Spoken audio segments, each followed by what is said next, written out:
Toujours le texte, au nom du Père, du Fils et du Saint-Esprit, ainsi soit-il. Toujours le texte de Benoît XVI, son encyclique Dominus Iesus. Là, il s'agit de la valeur salvifique qu'il y a dans la religion chrétienne et que nous ne trouvons pas dans les autres religions. Il dit: certes, les différentes traditions religieuses contiennent et proposent des éléments de religiosité qui procèdent de Dieu et font partie de ce que l'Esprit fait dans le cœur des hommes et dans l'histoire des peuples, dans les cultures et les religions. De fait, certaines prières, certains rites des autres religions peuvent assumer un rôle de préparation évangélique. En tant qu'occasion ou enseignement encourageant le cœur des hommes à s'ouvrir à l'action divine. Avoir ce sens qu'il y a une réalité divine à laquelle nous devons nous ouvrir. Certains, de nos jours, ils sont totalement étrangers. Ainsi, ces religions peuvent assumer un rôle de préparation évangélique, et il est dit que c'est ce qui s'est passé en Gaule.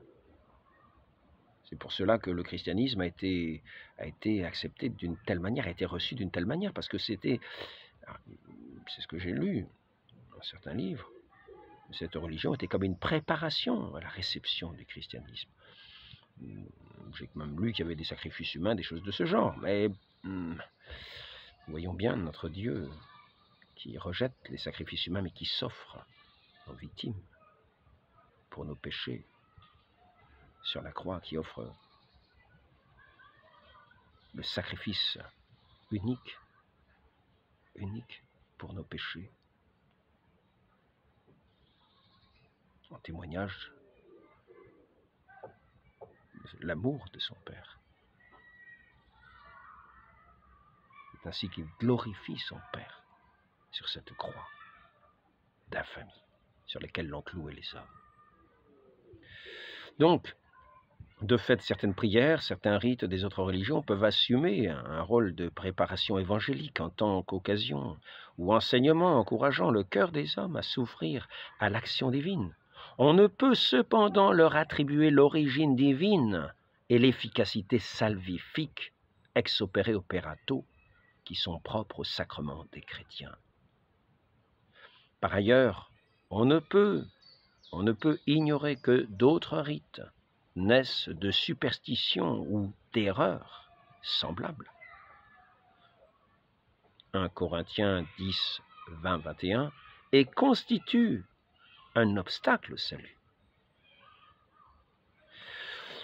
Nous voyons ce texte qui doit nous aider quand même à comprendre ce que l'Église enseigne quand elle parle de ce dialogue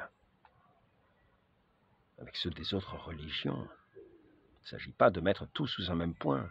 Notre salut nous est donné par notre Seigneur dans ces sacrements de l'Église. C'est ce qui est souligné dans ce texte. Donc, ne faisons pas de ce Concile Vatican II un concile de l'indifférentisme. Écoutons-le pour ce qu'il est vraiment, avec les paroles que l'Église nous donne pour le comprendre. Et ici, c'est le pape Benoît XVI qui écrit cette encyclique pour préciser le sens à ceux qui ne le comprendraient pas. Ainsi soit-il, au nom du Père et du Fils et du Saint-Esprit. Amen.